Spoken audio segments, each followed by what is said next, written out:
আসসালামু আলাইকুম। আজ ১৩ই মার্চ ২০২৬ শুক্রবার। শুরু করছি চেঞ্জ টিভি প্রতিদিনের গল্প অনুষ্ঠান।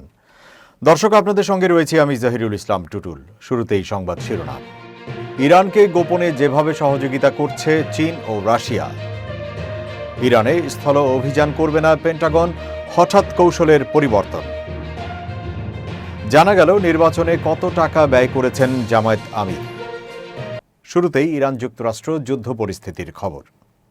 মধ্যপ্রাচ্যে এখন যে যুদ্ধ চলছে তা আগের যে কোনো যুদ্ধের চেয়ে আলাদা। ট্যাঙ্ক বা মিসাইলের চেয়ে বেশি গুরুত্বপূর্ণ হয়ে উঠেছে রাডার, স্যাটেলাইট ও গোপন তথ্য। তিনজন সিনিয়র মার্কিন কর্মকর্তা ওয়াশিংটন পোস্টকে জানিয়েছেন, রাশিয়া ইরানকে সংবেদনশীল গোয়েন্দা তথ্য দিচ্ছে। এর মধ্যে আছে মধ্যপ্রাচ্যে টহলরত মার্কিন যুদ্ধজাহাজ ও বিমানের সুনির্দিষ্ট অবস্থান। রুশ প্রেসিডেন্ট ভ্লাদিমির পুতিন ট্রাম্পের সঙ্গে ফোন আলাপে এই তথ্য দেওয়ার কথা অস্বীকার করেছেন। তবে পরিস্থিতি বিশ্লেষণ করলে রাশিয়ার হিসাব বোঝা কঠিন নয়। ইরান রাশিয়াকে ইউক্রেন যুদ্ধে ব্যবহারের জন্য ড্রোন ও গোলাবারুদ দিয়েছে। আমেরিকা ইউক্রেনকে দিয়েছে রুশ অবস্থানে হামলার লক্ষ্য নির্ধারণী তথ্য। পুতিন তাই একইভাবে গোয়েন্দা তথ্যকে মুদ্রা হিসেবে ব্যবহার করছেন। সাবেক সিআইএ কর্মকর্তা ব্রুস রিডেল একসময় বলেছিলেন, আধুনিক যুদ্ধে সমন্বয় তথ্য প্রায়ই গুলির চেয়ে বেশি মূল্যবান। এই কথা এখন উপসাগরে সত্যি হয়ে উঠছে। ইরানের নিজস্ব সামরিক স্যাটেলাইট খুবই সীমিত। খোলা সমুদ্রে দ্রুতগামী জাহাজ ট্র্যাক করার ক্ষমতা তাদের নেই। রাশিয়ার কাছে সেই সীমাবদ্ধতা নেই। রাশিয়ার কানোপুজ ভি স্যাটেলাইট ইরানের ব্যবহারের জন্য খাইয়াম নামে দেওয়া হয়েছে। এটি দিনরাত অপটিক্যাল ও রাডার ছবি দিতে পারে। ইরানের নির্ভুল হামলার পুরো ব্যবস্থা এই তথ্যের উপর নির্ভর করে। কুয়েতে একটি মার্কিন সামরিক স্থাপনায় ইরানের ড্রোন হামলায় ৬ জন মার্কিন সেনা নিহত হয়েছেন। পেন্টাগনের কর্মকর্তারা বেনামে জানিয়েছেন, সাম্প্রতিক বেশ কিছু ইরানি হামলা সরাসরি মার্কিন অভিযানের সঙ্গে যুক্ত স্থানে আঘাত করেছে। এই স্থানগুলোর স্থানাঙ্ক কোনো প্রকাশ্য মানচিত্রে নেই। চীনের ভূমিকা আরও নীরব, তবে কম গুরুত্বপূর্ণ নয়। চীন ইরানের সামরিক নেভিগেশন মার্কিন জিপিএস থেকে নিজেদের এনক্রিপ্টেড বেইডু 3 ব্যবস্থায় নিয়ে গেছে।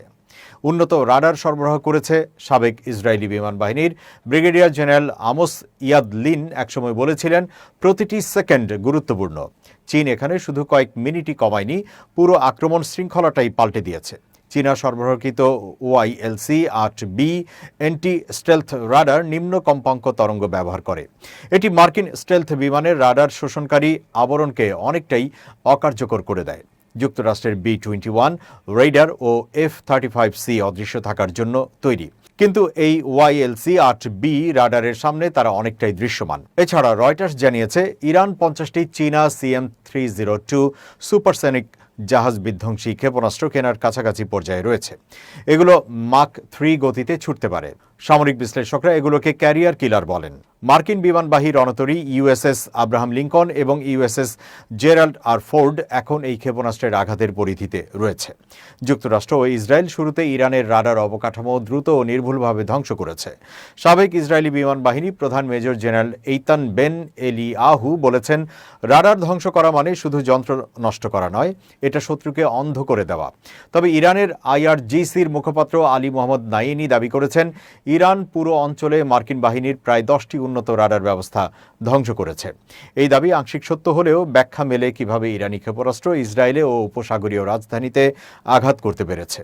মার্কিন প্রতিরক্ষা মন্ত্রী পিট হেগসেথ CBS এর 60 মিনিটস এ রাশিয়ার গোয়েন্দা সহায়তা প্রসঙ্গে জিজ্ঞেস করা হলে সংক্ষেপে বলেছেন, আমরা সবকিছু পর্যবেক্ষণ করছি। দশকের পর দশক ধরে আরব উপসাগরীয় অঞ্চল ছিল মার্কিন ইসরায়েলি প্রযুক্তিগত আধিপত্যের মঞ্চ। সেই আধিপত্য শেষ হয়নি, তবে চীনের প্রযুক্তি সরবরাহ ও রাশিয়ার গোয়েন্দা তথ্য ভাগ করে নেওয়ার মাধ্যমে তা ধীরে ধীরে ক্ষয় পেয়েছে। এই সংঘাতের গভীরে আরেকটা কৌশলগত হিসাব আছে। চীন শুধু মতাদর্শগত কারণেই ইরানকে সহায়তা করছে না। চীন এই সংঘাতকে একটি জীবন্ত পরীক্ষাগার হিসেবে দেখছে। মার্কিন বিমানবাহী রণতরীর বিরুদ্ধে প্রতিটি সম্ভাব্য মিসাইল হামলা চীনের সামরিক পরিকল্পনাকারীদের কাছে মূল্যবান তথ্য, কারণ চীন আসলে মনোযোগ দিচ্ছে তাইওয়ানের বিষয়ে, আর রাশিয়া উপসাগরে মার্কিন শক্তি ক্ষয় করাকে নিজের স্বার্থের সঙ্গে যুক্ত মনে করছে। উপসাগর এখন পরিণত হচ্ছে এমন এক রণক্ষেত্রে যেখানে ইলেকট্রনিক যুদ্ধ প্রচলিত অস্ত্রের চেয়ে বেশি নির্ধারক হতে পারে। রাশিয়া ও চীন সেনা পাঠাচ্ছে না, তারা এর চেয়ে বেশি স্থায়ী কিছু করছে। তারা ইরানকে দেখতে শেখাচ্ছে। রাডার তরঙ্গ এখন মিসাইলের মতোই মারাত্মক। গোয়েন্দা তথ্যই এখন সবচেয়ে গুরুত্বপূর্ণ অস্ত্র। এই সংকেত যুদ্ধে ইরান এমন সমতা খুঁজছে যা তার কখনো ছিল না, আর এবারই প্রথম তার কাছে সেই সমতা দেওয়ার মতো অংশীদার আছে। ওদিকে যুক্তরাষ্ট্র ও ইসরায়েলের চ্যালেঞ্জটাও বদলে গেছে। তারা শুধু ইরানকে পরাজিত করতে আসছে না, তাদের চ্যালেঞ্জ হলো এটা নিশ্চিত করা যে ইরান যখন অবধারিতভাবে ট্রিগারটা চাপবে তখন যেন তাদের দৃষ্টি যেন অন্তত না থাকে, যাতে যুক্তরাষ্ট্র আর ইসরায়েলের ক্ষতিটা তুলনামূলক কম হয়। যুক্তরাষ্ট্রের প্রতিরক্ষা মন্ত্রী জন হিলি বলেছেন, যুক্তরাষ্ট্র ও ইসরায়েলের সঙ্গে সংঘাতে ইরানের ড্রোন হামলার কৌশলের পেছনে রাশিয়ার প্রভাব থাকতে পারে। তার মতে এসব কৌশলের পেছনে রাশিয়ার প্রেসিডেন্ট ভ্লাদিমির পুতিনের গোপন হাত থাকতে পারে বলে ধারণা করা হচ্ছে। বার্তা সংস্থা এএফপির বরাতে এক প্রতিবেদনে এই তথ্য জানিয়েছে পাকিস্তানি সংবাদ মাধ্যম দ্য ডন। ব্রিটিশ প্রতিরক্ষা মন্ত্রী জানান, গত 1 মার্চ সাইপ্রাসে যুক্তরাজ্যের RAF আকৃতিরই বিমান ঘাঁটিতে আঘাত হানা একটি ইরানি ড্রোন পরীক্ষা করে দেখা হচ্ছে। এতে রাশিয়া বা অন্য কোনো বিদেশি দেশের যন্ত্রাংশ বা প্রযুক্তির প্রমাণ আছে কিনা তা খতিয়ে দেখা হচ্ছে। লন্ডনের কাছে নর্থ উডে ব্রিটিশ সামরিক সদর দপ্তর পরিদর্শনের সময় হিলি বলেন, তদন্ত শেষ হলে এ বিষয়ে যে তথ্য পাওয়া যাবে তা প্রকাশ করা হবে। তিনি আরও বলেন, ইরানের কিছু কৌশল বা সক্ষমতার পেছনে পুতিনের গোপন ভূমিকা থাকতে পারে। এটা বিশ্বাস করলে কেউই অবাক হবেন না। বিশেষ করে বর্তমান পরিস্থিতিতে বিশ্ববাজারে তেলের দাম বেড়ে যাওয়ায় যে বিশ্ব নেতা লাভবান হচ্ছেন তাদের একজন হলেন পুতিন। ইরান যুদ্ধে অর্থায়ন বন্ধের দাবি জানিয়ে যুক্তরাষ্ট্রের পার্লামেন্ট কংগ্রেসে চিঠি দিয়েছে 250টিরও বেশি মার্কেট সংস্থা এবং প্রতিষ্ঠান। চিঠিতে অভিযোগ করা হয়েছে, যুক্তরাষ্ট্রের অভ্যন্তরীণ বিভিন্ন প্রয়োজনীয় খাত থেকে অর্থ সরিয়ে তা যুদ্ধে পাঠানো হচ্ছে। গত 28 ফেব্রুয়ারি শুরু হয়েছে ইরান যুক্তরাষ্ট্র ইসরায়েল যুদ্ধ। সম্প্রতি বিভিন্ন মার্কিন ও আন্তর্জাতিক গণমাধ্যমে প্রকাশিত প্রতিবেদনে বলা হয়েছে, যুদ্ধের প্রথম 6 দিনে যুক্তরাষ্ট্রের ব্যয় হয়েছে $1130 কোটি। যে 2.5 শতাধিক সংস্থা গতকাল বৃহস্পতিবার কংগ্রেসে চিঠি দিয়েছে, সেসবের মধ্যে যুক্তরাষ্ট্রের নাগরিক অধিকার সংস্থা পাবলিক সিটিজেনও আছে। পাবলিক সিটিজেনের কো-প্রেসিডেন্ট রবার্ট ওয়েজম্যান সাংবাদিকদের বলেন, একটি অবৈধ, অজনপ্রিয় এবং বিধ্বংসী যুদ্ধকে প্রলম্বিত করা এবং তীব্রতা বাড়াতে পেন্টাগনকে ইতোমধ্যেই বিপুল পরিমাণ অর্থ প্রদান করা হয়েছে এবং ভবিষ্যতে এই বরাদ্দ আরও বাড়ানোর পরিকল্পনা চলছে। যুদ্ধের প্রথম 6 দিনে ব্যয় হয়েছে $1130 কোটি। এটা হেলাফেলার বিষয় নয়। এই পরিমাণ অর্থ দিয়ে অনায়াসে যুক্তরাষ্ট্রের চরম দরিদ্র ও ছিন্নমূল 40 লাখ মানুষকে খাদ্য নিরাপত্তা দেওয়া সম্ভব, সাংবাদিকদের বলেন ওয়াইজম্যান। কংগ্রেসকে দেওয়া চিঠিতে যেসব মার্কিন সংস্থা স্বাক্ষর করেছে সেগুলোর মধ্যে American Civil Liberties Union ACLU, Oxfam America, National Nurses United, the Council of American Islamic Relations, the Union of Concerned Scientist, J Street, Greenpeace, Friends of the Earth, Indivisible এবং জিউইশ ভয়েস অব পিস উল্লেখযোগ্য। ইরানে চলমান যুদ্ধে মার্কিন স্থলবাহিনী নামানোর কোনো প্রয়োজন নেই বলে মন্তব্য করেছেন যুক্তরাষ্ট্রের পার্লামেন্ট কংগ্রেসের উচ্চকক্ষ সিনেটর সদস্য লিন্ডসে গ্রাহাম। সেই সঙ্গে তিনি বলেছেন, এই যুদ্ধ আরও বেশ কয়েক সপ্তাহ স্থায়ী হতে পারে বলে ধারণা করছেন তিনি। ওয়াশিংটনে সাংবাদিকদের সঙ্গে মতবিনিময়কালে লিন্ডসে গ্রাহাম বলেন, এই অভিযানে আমাদের লক্ষ্য হল ইরানের পরমাণু অস্ত্রের হুমকি এবং ক্ষেপণাস্ত্র হুমকির শেকড় উপড়ে ফেলা। এই অভিযান শেষ হলে ইরানের ক্ষমতায় যারাই থাকুক তারা যুক্তরাষ্ট্রকে আর হামলার হুমকি দিতে পারবে না, কারণ তাদের কাছে পরমাণু অস্ত্র থাকবে না, ব্যালিস্টিক ক্ষেপণাস্ত্র থাকবে না। এই অভিযান আরও কয়েক সপ্তাহ স্থায়ী হতে পারে। আমাদের নৌবাহিনী এবং বিমান বাহিনী অভিযান চালাচ্ছে, তারা ভালোভাবে দায়িত্ব পালন করছে। এই অভিযানে স্থলবাহিনীর সেনাদের নামানোর প্রয়োজন নেই। এটা ইরাক নয়, দ্বিতীয় বিশ্বযুদ্ধ সময়কার জার্মানি কিংবা জাপানও নয়। এবার অন্যান্য খবর। জাতীয় সংসদে নিরপেক্ষ আম্পায়ারিং করবেন বলে জানিয়েছেন নবনির্বাচিত স্পিকার মেজর অবসরপ্রাপ্ত হাফিজ উদ্দিন আহমদ। সাভারের জাতীয় স্মৃতিসৌধে শুক্রবার সকালে বীর শহীদদের শ্রদ্ধা জানানো শেষে সাংবাদিকদের একথা বলেন তিনি। স্পিকার বলেন, অনেক ত্যাগ তিতিক্ষার বিনিময়ে আমরা একটি গণতান্ত্রিক সংসদ পেয়েছি। আশা করি আগামী দিনগুলোতে জনগণের স্বপ্ন বাস্তবায়ন করতে আমরা সক্ষম হব। একটি সমৃদ্ধ বাংলাদেশ বিনির্মাণে আমরা সবাই ঐক্যবদ্ধভাবে প্রচেষ্টা রাখব। সংসদে রাষ্ট্রপতির ভাষণের সময় বিরোধী দলের ওয়াকআউট নিয়ে জানতে চাইলে তিনি বলেন, সংসদে ওয়াকআউট একটি প্রচলিত রীতি, তবুও তারা মোটামুটি শৃঙ্খলাবদ্ধ ছিল। তবে সংসদে স্লোগান দেয়া ঠিক না, এটা সংসদের রেওয়াজের বাইরে। সরকারি দল এবং বিরোধী দল বাংলাদেশের উন্নয়নের পথে এগিয়ে যাবে বলেও মন্তব্য করেন মেজর হাফিজ। তিনি বলেন, রাষ্ট্রপতির ব্যাপারে কোনো মন্তব্য করতে চাই না। তারা তাদের রাজনৈতিক দিক থেকে গতকাল কার্যক্রম চালিয়েছে। আশা করি জাতীয় সংসদে তারা শৃঙ্খলা বজায় রাখবে। স্পিকার বলেন, সংসদে আমরা নিরপেক্ষ থাকব। ক্রিকেট খেলায় যেমন আম্পায়ার থাকে, আমরাও সেরকম নিরপেক্ষ আম্পায়ারিং করব। বাংলাদেশ জামায়াত ইসলামীর আমির ডাক্তার শফিকুর রহমান ঢাকা 15 আসনে নির্বাচনী ব্যয় করেছেন 32,58,000 টাকা। নির্বাচন কমিশনে জমা দেওয়া নির্বাচনী ব্যয় বিবরণী থেকে এই তথ্য জানা যায়।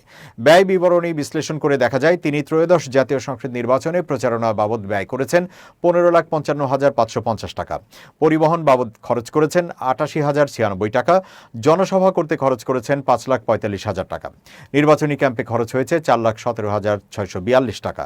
এছাড়া এজেন্ট ও অন্যান্য স্টাফ বাবদ খরচ করেছেন 2,93,890 টাকা। আবাসন ও প্রশাসনিক খাতে ব্যয় হয়েছে 2,87,000 টাকা এবং সামাজিক যোগাযোগ মাধ্যমে নির্বাচনী প্রচারণা বাবদ খরচ করেছেন 71,060 টাকা। সব মিলিয়ে তিনি মোট ব্যয় করেছেন 32,58,238 টাকা। ইসি সূত্র আরও জানায়, বিগত নির্বাচনে ভোটার প্রতি ব্যয় 10 টাকা হলেও সর্বোচ্চ 25 লাখ টাকার বেশি কেউ ব্যয় করতে পারতেন না। এবার সেই নিয়মে পরিবর্তন আনা হয়েছে। ত্রয়োদশ জাতীয় সংসদ নির্বাচনে সর্বোচ্চ 25 লাখ টাকা অথবা ভোটার প্রতি 10 টাকা ব্যয় ধরে যেটি বেশি হবে প্রার্থীরা সেই পরিমাণ অর্থ ব্যয় করতে পারবেন। সে হিসাবে ঢাকা 15 আসনে মোট ভোটার 3,51,718 জন। এই আসনের প্রার্থীরা সর্বোচ্চ 35,17,180 টাকা পর্যন্ত নির্বাচনী ব্যয় করতে পারতেন। সে হিসাবে জামাতের আমির প্রায় 2.5 লাখ টাকা কম ব্যয় করেছেন। আরপিওর অনুচ্ছেদ 44 অনুযায়ী প্রার্থীর নির্বাচনী ব্যয় ভোটার প্রতি সর্বোচ্চ 10 টাকা নির্ধারণ করা হয়েছে। এছাড়াও অনুচ্ছেদ 13 অনুযায়ী প্রার্থী হতে মনোনয়নপত্রের সঙ্গে 50,000 টাকা জামানত জমা দিতে হয়, যা আগে ছিল 20,000 টাকা। দর্শক, এবার খুব জরুরি 1 মিনিট জানাচ্ছেন আমিরুল মোমিনিন মানিক। খুব জরুরি 1 মিনিটে প্রত্যেককে আমন্ত্রণ। আমরা কেন ব্যর্থ হই জানেন? যখনের কাজ তখন আমরা করতে পারি না, যখন ঘুমানোর কাজ তখন আমরা ঘুমাতে পারি না, যখন আবার ওঠার প্রয়োজন তখন উঠতে পারি না, যখন খাবারের কথা তখন খাই না। এই যে অনিয়ম, এখান থেকে বাঁচতে হলে আপনার প্রথম একটা কাজ করতে হবে, সেটা হচ্ছে নিশ্চিন্তে ঘুমোতে হবে। আপনি যদি দিনের ব্যস্ততা শেষ করে রাত 10টা, 11টা, 12টার মধ্যে ঘুমিয়ে যেতে পারেন এবং আগামী দিনের কোনো ধরনের চিন্তা করবেন না, তখন প্রয়োজন আপনার নিশ্চিন্তে ঘুম। সেই ঘুমটা যদি আপনার ভালোভাবে হয়, যথাযথ হয়, সকালে উঠে দেখবেন আপনি ঝরঝরে সারাদিন আপনি আপনার পরিকল্পনা বাস্তবায়ন করতে পারবেন। এর জন্যে একমাত্র গুরুত্বপূর্ণ বিষয় হচ্ছে ঘুমের ব্যাপারটি।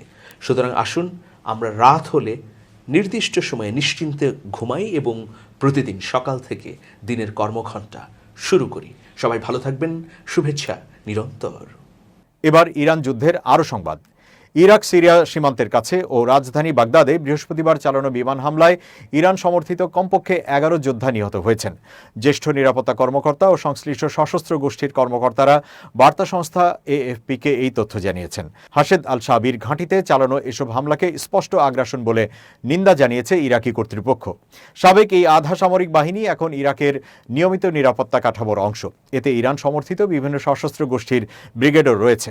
নিরাপত্তা কর্মকর্তারা জানান, মার্কিন নিষিদ্ধ তালিকাভুক্ত গোষ্ঠী হারকাত আনসারুল্লাহ আল আউফিয়ার একটি ঘাঁটিতে হামলায় 9 যোদ্ধা নিহত হয়েছেন। আহত হয়েছেন আরও 10 জন। নাম প্রকাশ না করার শর্তে এক কর্মকর্তা বলেন, হামলায় ঘাঁটিটি পুরোপুরি ধ্বংস হয়ে গেছে। ঘটনাস্থলে পৌঁছানো উদ্ধারকারী দলকেও লক্ষ্য করে হামলা চালানো হয়। এটি পপুলার মোবিলাইজেশন ফোর্সেস পিএমএফ এর ঘাঁটি। যুদ্ধ শুরুর পর থেকে যুক্তরাষ্ট্র ও ইসরায়েলকে দায়ী করা একাধিক হামলায় এই বাহিনীর অবস্থান বারবার লক্ষ্যবস্তু হয়েছে। পিএমএফ বৃহস্পতিবারের হামলায় তাদের 9 সদস্য নিহত হওয়ার বিষয়টি নিশ্চিত করেছে এবং এই ঘটনার জন্য যুক্তরাষ্ট্রকে দায়ী করেছে।